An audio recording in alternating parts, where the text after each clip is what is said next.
Capaian vaksinasi COVID-19 pada lansia di Sumatera Selatan masih rendah, yaitu sebesar 7,8%.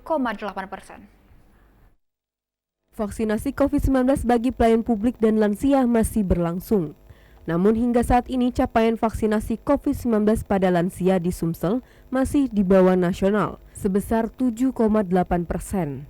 Menurut Kepala Pencegahan dan Pengendalian Penyakit P2P Dinas Kesehatan Sumsel Ferry Yanuar, baru sebanyak 58 ribuan lansia yang telah divaksinasi COVID-19 dari 750 ribuan total lansia yang harus divaksin.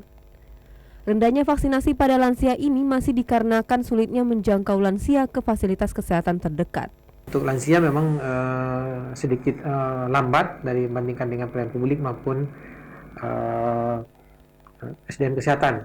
Tapi secara nasional memang untuk lansia ini angka capaiannya masih sangat rendah. Sumsel baru sekitar 7,8%. Dari total yang sasaran lansia kita itu sekitar 740 ribuan. Yang kita vaksin baru sekitar 58 ribuan.